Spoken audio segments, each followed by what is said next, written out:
in the land of grills, doing all the mods, finishing up the mods today. Now you've been watching, you know that we put on the next level, that thing right there, found some issues. Easily rectified, and hopefully that our good friends from Spider Grills are watching carefully to see what I did. Hopefully they'll do the same, or maybe they'll even have a better idea as to how to make it better. But today we're going to be doing the side shelves. Let's get it out of the box and let's show you what it takes to put them on. I know I may mention this before, but the folks from Spider Grills, they spend the extra money to make sure their stuff is packaged right so it doesn't come damaged. So, and I appreciate that. Been such a long time since I ordered these that I forgot what they all offered, but looks like this one's got a stainless steel paper towel holder. I like that. And the finish seems to be a little bit different than the kettle. It seems to be a little bit more shinier. So, and then what do we got going on here? Look at that, how reinforced that is. That's, well, everything with Spider Grills, heavy duty stainless steel, looks like condiment holders, and then you got hooks here where you can put your grilling utensils. So let's open up the instruction manual and see how these are installed. All right, so the instructions are calling for the two lower bolts to be removed, and that's from the other side. This side, I'm looking for some advice here as to how this should go. Not really seeing any, because on this side there is no lower bolt. In fact, I think we'd have to remove this. In fact, we do have to remove that. So that'll be you won't be able to lose that anymore. And I'm hoping that I can align between this bolt and this bolt. We're gonna find out. Remove this tool holder, and that's not the end of the world because there's tool holders built into the shelves. But there's a hole, and I think maybe that's the rotisserie hole. I don't know, but I'm hopeful that maybe this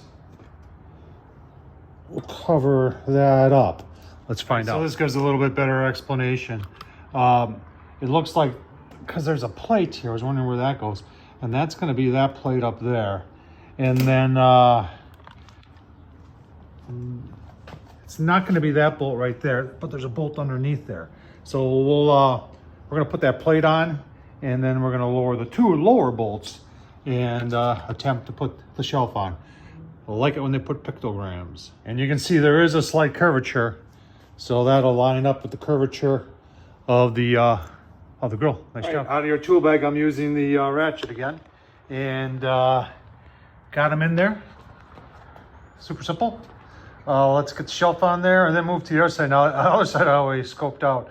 There's something we gotta do over there. Let's check out how they operate. Like that. They come out pretty easily, as you can see.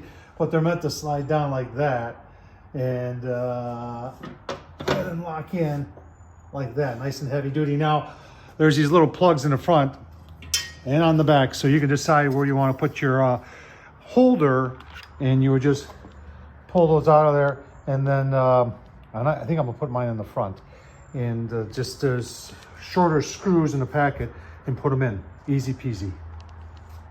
All right, got them on there. If you're wondering if there's a right hand and a left side, they're both the same. So there's not a right hand and a left-handed one. Now let's go to the other side, because I think that handle's in the way. All right, so I think the handle's in the way, but I can't remember if I installed that or if it came that way.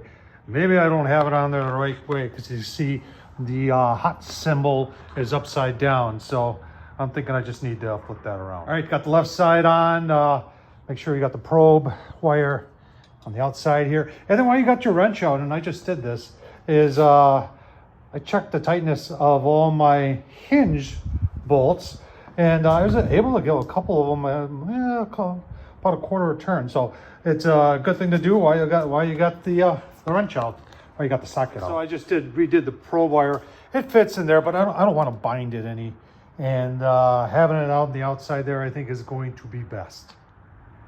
Well, it's been a long time in the making. Spider Grills really had some shipping problems this year. These and all the accessories are supposed to be, I think, available mid-summer.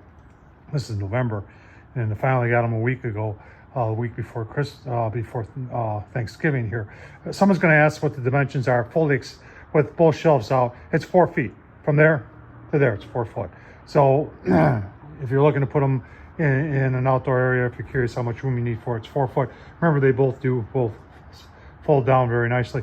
Very well constructed. No problems doing the install. Fit very nicely. All those little bolts and everything and nuts that you know, there were a couple left over with some washers plus the 2 that I took out from that pull port. Put those right back in your bags. You never know when you might need some stainless steel bolts again. And don't forget to tighten up your hinge while you're doing this, folks. A fun one to do. I love doing this kind of stuff. Hope you enjoyed it. If you got the Huntsman, I'll tell you what, shelves, and I've said that from the very beginning, this thing needs shelves. Well, there they are, already installed, ready to go. I mean, you're set with both these mods that I've shown you do the next level and the shelves. That's right there, folks. Tom Horsman, YouTube. Thumbs up, leave a comment, and as always, thanks for watching.